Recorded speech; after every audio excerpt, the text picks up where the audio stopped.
Hello everyone, welcome to Smart Study channel.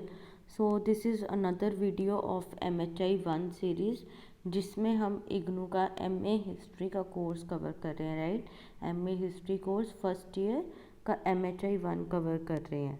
तो इसमें हमारा ये नेक्स्ट जो लेक्चर है ये है एंशियंट ग्रीस पे, राइट। इससे पहले एंशियंट ग्रीस पे एक और लेक्चर आ चुका है, ये उसका आगे कॉन्टिन्यूशन है। तो अगर आपने ये नहीं देखा प्रीवियस लेक्चर तो पहले आप वो देख सकते हैं, ठीक है। उसका लिंक मैं डिस्क्रिप्शन बॉक्स में शेयर कर दूँगी, तो फिर आप उसके बाद इसको कंटिन्यू करें, ठीक है। तो चलिए स्टार्ट करेंगे। बाकी इसमें इग्नू के बिना और भी सोर्सेज को रेफ़र किया गया है, तो आपके कोई भी कॉम्पिटिटिव एग्ज़ाम्स हैं विद रिस्पेक्ट टू हिस्ट्री, ठीक है, तो उनमें भी ये यूज़फुल रहेंगी वीडियोस, ठीक है। तो चलिए फिर स्टार्ट करते हैं। आर्केइक एंड क्लासिकल पीरियड, ठीक है। लास्ट लेक्चर में हमने एंशियंट ग्रीस में देखा था, ठीक है। अलग अलग सिविलाइजेशंस देखी थी हमने, माइसियन सिविलाइजेशन, ठीक है, और मायोनियन सिविलाइजेशन, डार्क एज, सब वो देखा था, राइट।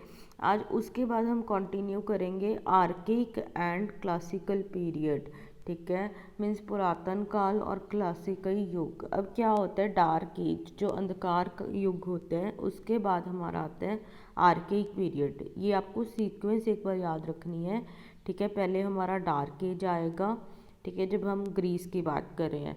उसके बाद आता है आर्केइक पीरियड, उसके बाद आता है क्लासिकल पीरियड, ठीक है।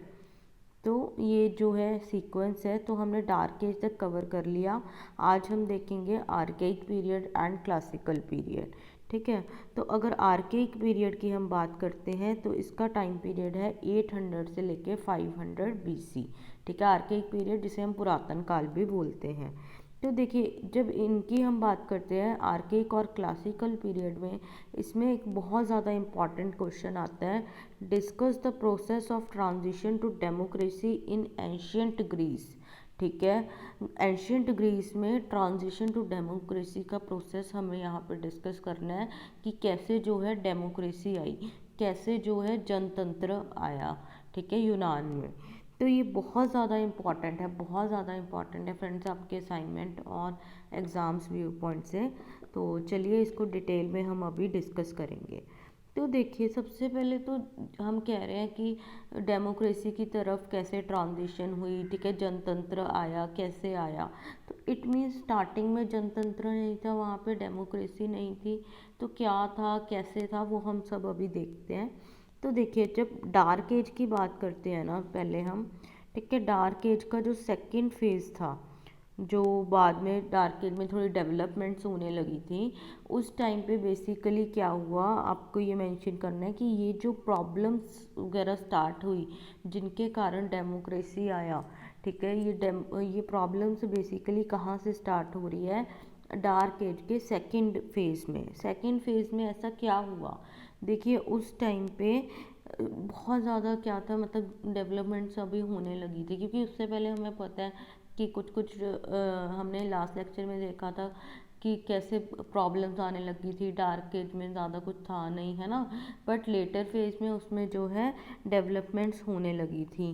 तो जब ये डेवलपमेंट्स होने लगी तो कुछ जो है बहुत इम्पॉर्टेंट सेंटर्स बन गए, ठीक है। जैसे हम बात करें एथेंस, स्पार्टा, ठीक है, ये कुछ इम्पॉर्टेंट सेंटर्स बन गए, ठीक है। कमर्शियल भी यहाँ पे बहुत अच्छी खासी एक्सपेंशन देखने को मिलती है, और उसके बाद कल्चरल सेंटर्स, तो ये बहुत इम्पॉर्टेंट सेंटर्स बन गए थे, जिस कारण क्या हुआ, अब यहाँ पे इकोनॉमिकल एक्टिविटीज़ भी अच्छी थी, राइट, ठीक है, पैसा वगैरह अच्छा लोगों के पास आने लगा था। तो इससे बेसिकली अभी क्या हुआ, इससे अभी दो ग्रुप्स बन गए थे, ठीक है। मतलब ये हमने एथेंस की जैसे एग्जांपल देखी, स्पार्टा की, और भी बहुत सिटी स्टेट्स ऐसी थी ग्रीस में, ठीक है। तो वहाँ पे बेसिकली दो ग्रुप्स बन गए। दो ग्रुप्स क्या बन गए, एक तो हो गए लैंडेड एलाइट ग्रुप, ठीक है, यानी भूमिपति। दूसरी तरफ क्या आ गया, दूसरी तरफ आ गए पीजेंट्स, हमारे कॉमन जो किसान लोग थे ये, ठीक है। तो ये जो लैंडेड एलाइट्स थे इनके पास क्या हुआ, बहुत ज़्यादा पैसा आ गया था, ठीक है। इनके पास पैसा बहुत आ गया, इन्होंने ज़मीनें खरीद ली, ठीक है, लैंड्स खरीद ली, and lands that too in fertile areas, ठीक है, फर्टाइल एरियाज़ जिधर जो है अच्छी खासी उपज हो, ठीक है, प्रोडक्शन हो। तो इस तरफ से ये बहुत ज़्यादा अमीर वेल्दी बन गए, लैंड्स थे इनके पास। दूसरी साइड पे ये जो पीजेंट्स थे, ठीक है, किसान थे छोटे छोटे, इनके पास, कईयों के पास बेचारों के पास कोई लैंड वगैरह नहीं थी, और अगर कईयों के पास थोड़ी बहुत थी भी तो बेसिकली ऐसा होता था कि ज़्यादा इनके पास हिली टेरेन्स वगैरह में, ऐसे एरियाज़ में, हिल्स वगैरह में, जिधर हम कहते हैं इतनी एग्रीकल्चर जो है, खेती बाड़ी, इतनी प्रोडक्शन नहीं होती, ठीक है। तो इनके पास वो था, तो इसलिए क्या हुआ, आपस में इनमें आने लगी प्रॉब्लम्स। ये जो लैंडेड एलाइट थे अब ये पीजेंट्स को करने लगे डोमिनेट। क्यों करने लगे डोमिनेट, अब ये तो अच्छे खासे अमीर थे, ठीक है। तो फर्स्ट ऑफ ऑल क्या था, ये पीजेंट्स के पास जो है अपनी कई बार लैंड भी नहीं होती थी, अब इनको अपना लाइवलीहुड तो अर्न करना है। तो ये क्या करते थे, ये लैंडेड एलाइट थे, लैंड वगैरह रेंट पे ले लेते थे, ठीक है, या लेबर की तरह काम करना है ना।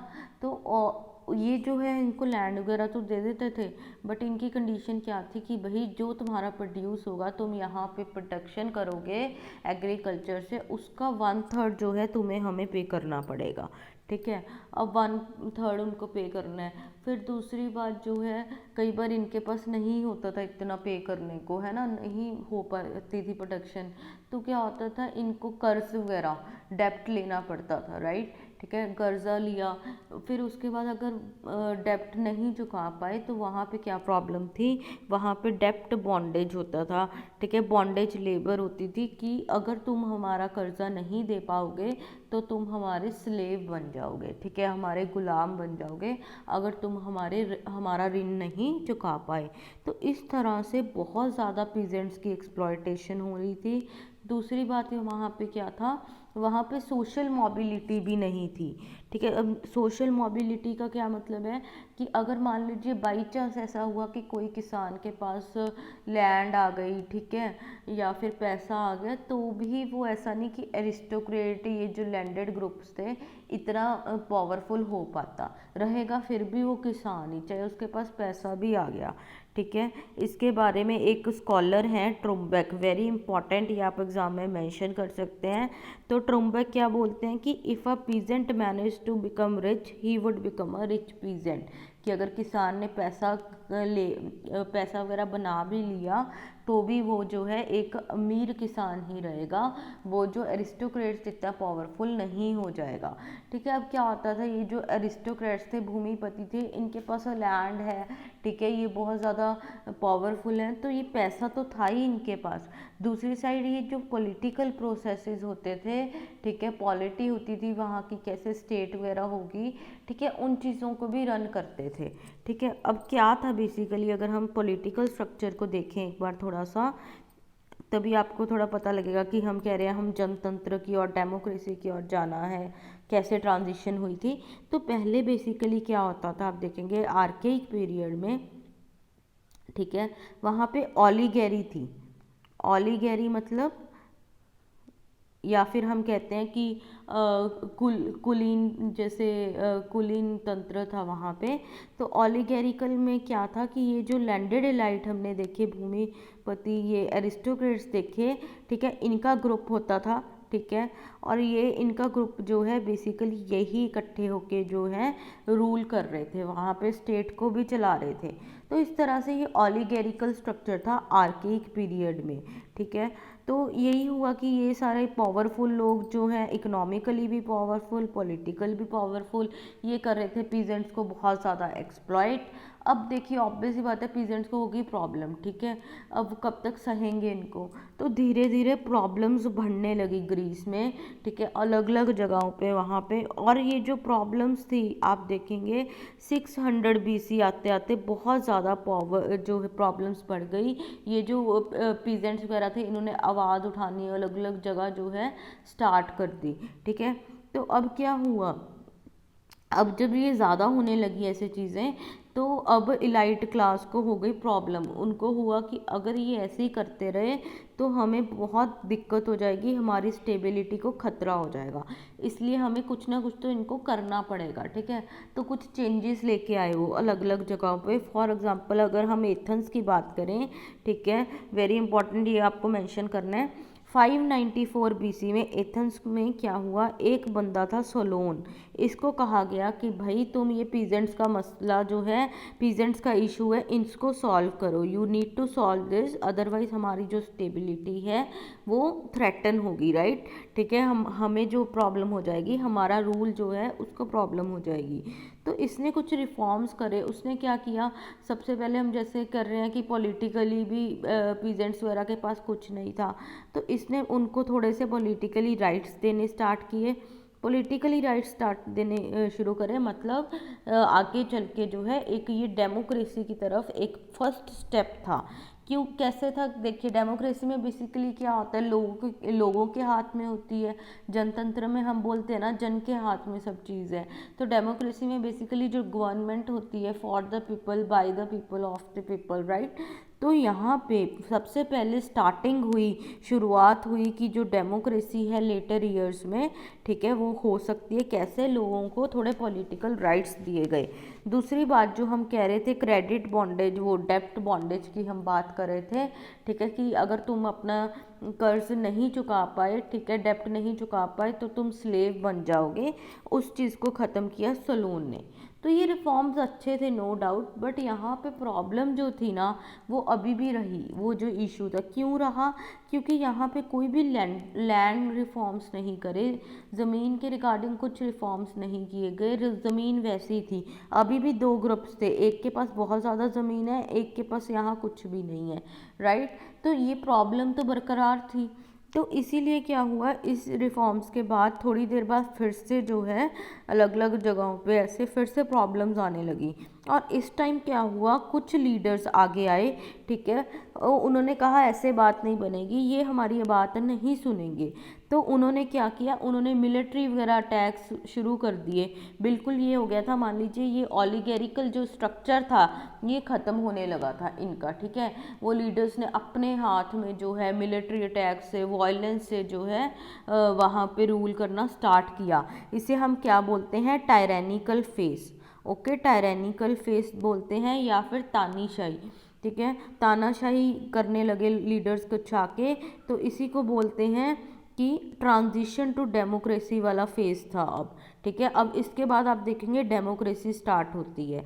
तो ये जो ट्रांजिशन टू डेमोक्रेसी वाला फेज था, इसमें जो है टायरानी आया, मिलिट्री अटैक करने लगे, कूप्स आए। ठीक है, तो क्या हुआ, बेसिकली ट्रांजिशन टू डेमोक्रेसी क्या हुआ कि अब जो है यहाँ पे लोगों को जो है इम्पोर्टेंस दी गई।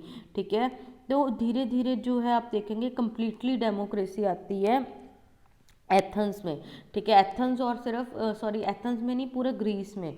ठीक है, तो क्या होता है, अब लोगों को ये टायरानी भी पसंद नहीं थी। ठीक है, बट हाँ ये था कि जो पहले ऑलिगेरिकल स्ट्रक्चर थे कुलीन तंत्र से, उनसे बेटर थी ये तानाशाही। ठीक है, तो अब क्या हुआ, चलो लोगों ने एक्सेप्ट किया। फॉर एग्जांपल जैसे एथेंस में आप देखेंगे 545 बीसी में टायरेंट जो था एक पेसिस्ट्रेटस, वहाँ का सुप्रीम लीडर बन गया, और उसने वो जो ऑलिगेरिकल स्ट्रक्चर था लैंडेड एलाइट का, उसको जो है चैलेंज किया कि देखिए कम से कम ये तो होगा कि हाँ भाई, वो जैसे लैंड है, तुम पावरफुल हो, उसके बेस पे तुम पॉलिटिकली भी जो है ग्रीस में पावर लेके बैठे हो। ठीक है, तो वो चीज़ तो यहाँ पे कम से कम ख़त्म हो रही थी ना, ये जो ट्रांजिशन वाला फेज था, राइट। ठीक है, तो अभी क्या हुआ, उसने वहाँ का जो है ऑलिगेरी को ख़त्म किया, और एथेंस में और अलग अलग जगह जो है, ठीक है, नए नए सेंटर्स बन गए गवर्नमेंट के, जिसको हम बोलते हैं पॉलिस।